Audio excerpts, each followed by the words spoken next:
So hello, how are y'all? Good, I hope.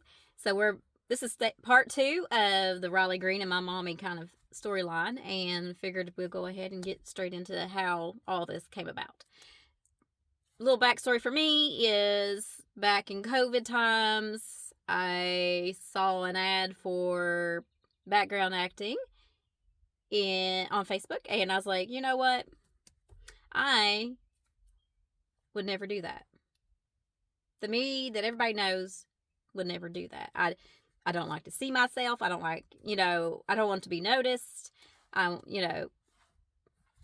Madam Gen X with a social, self-esteem issue. Very common for us, I think.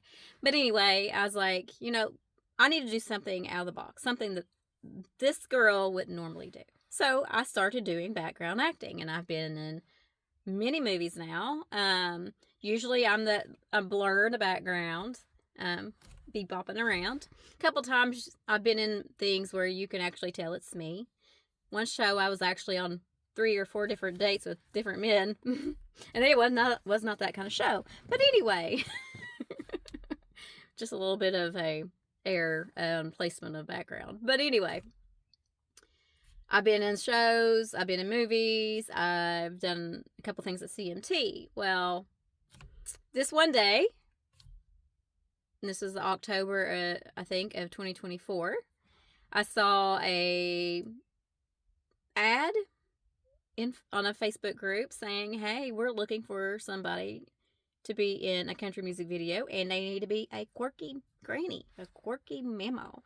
And I'm like, I got you, girl. I know exactly who you need. So without my mom's permission, because that's how I roll, I went ahead and I submitted her photo and a little storyline about her, and key details like she's like this tall, things like that. And that was like 2 or 3 o'clock in the morning, I think. And by like 9, 10 o'clock in the morning, I wake up to, hey, we want her. We need her here. Yes, please. Then I let her know. Okay, girl. I've got you into something. Don't know how you're going to feel about it, but hey, kind of signed you up already. And she's like, you know what? I would normally never do that. The same kind of mindset I had when I started background acting. She's like, let's do it. So next thing you know, me and Mommy are heading to Nashville, Tennessee, and we have no idea. How rude, garbage truck.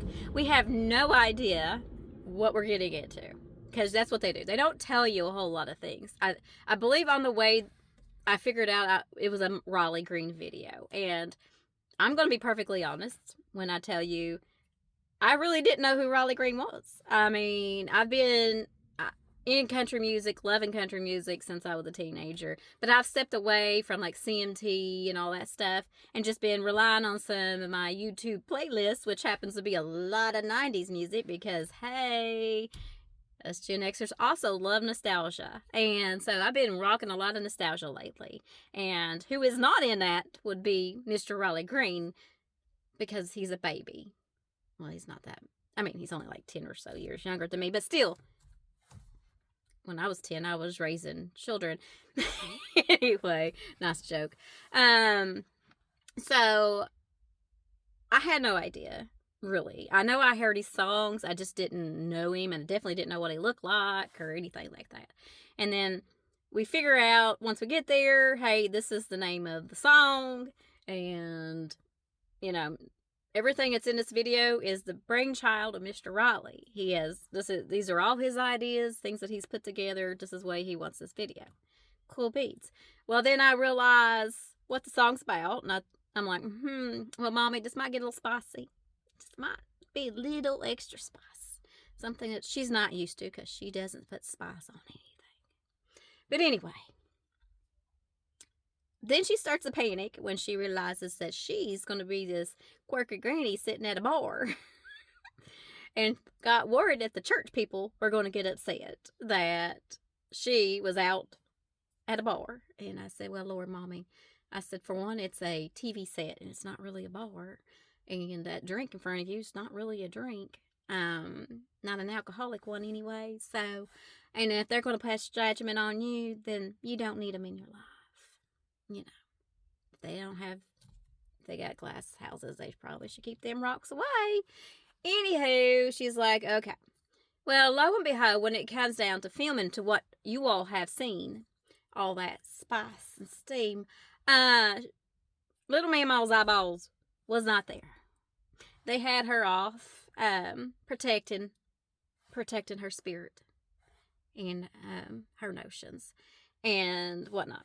But Joe Girl here was there for the show. She was there for the show. You know, with the part with the pretty little girls going across the table. Well, my table was here. She was going that way. Use your imagination. All I could say is she's a very sweet and wonderful girl. And I definitely should have got her phone number after that. But anyway, it was fun. It was very entertaining. I've never seen a lovey scene made before. So interesting, and how gung-ho they both were about getting it looking as spicy as it did. I will tell you that she went through seven ribeyes for that scene. Hilarious. Loved it. Whatnot. Okay. So I was also in the video for about 2 seconds. You can see me yelling at what is my play husband, because he was paying attention over there when he had all this goodness to be looking at. All right. My mommy got to see my part. So that was the fun, cool part, is mommy got to see me act out my little line, you know, my little role. And then when it came to her time, they had whipped her towards the bar and moved Riley and the young lady to the end of the table that they were entertaining on. And they whipped her around and they were just standing there. You know, mommy did get to see some of Riley's chest hairs, or the lack thereof, when she whipped around. And I'm sure she was probably like, hey, maybe that look wasn't so much an act. No, she's too innocent, right? Anyway, but you'll see on that one scene where she's laughing at the camera, but she looks over. I want you to note she was looking at her daughter.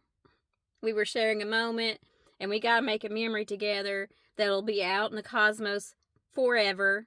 You know, when we're long dead and gone, people are going to be able to see that video, and they'll have no idea what our story was or what her journey was or anything like that. But we'll be there and we'll be together, and they won't even know we're mom and daughter, even possibly. So, you know, who would? So I think it's pretty cool. And the reason why we got to have that memory was because of her early diagnosis. And she just got lucky. Millions of people do not get lucky. Millions and millions of people do not get lucky with pancreatic cancer. And we need to do something about it. Now, when we left there with the notion that, you know, oh, that was fun. Raleigh took pictures with us. He's very kind. The little girl, much taller than me, but she even came up to me and said, hey, can I get a picture with you? Very sweet. Loved her. But, you know, mom's like, what can we do? What? And I was like, you know, we maybe can step in and try to see if we can draw Raleigh into this. Maybe Raleigh will want to have a, hey, let's support pancreatic cancer kind of a thing. I mean, he's got millions of fans. You know, it would be awesome if something like that happened. So when he was in Louisville, I had hopes that he would meet with us. But I delayed on getting the video out because I was a chicken shit, afraid of looking weird, all that stupid stereotypical things that we all think about when we're putting ourselves out there. So I finally did it. I put the video out there, but it was late. It was only 4 days or less from the time of the concert.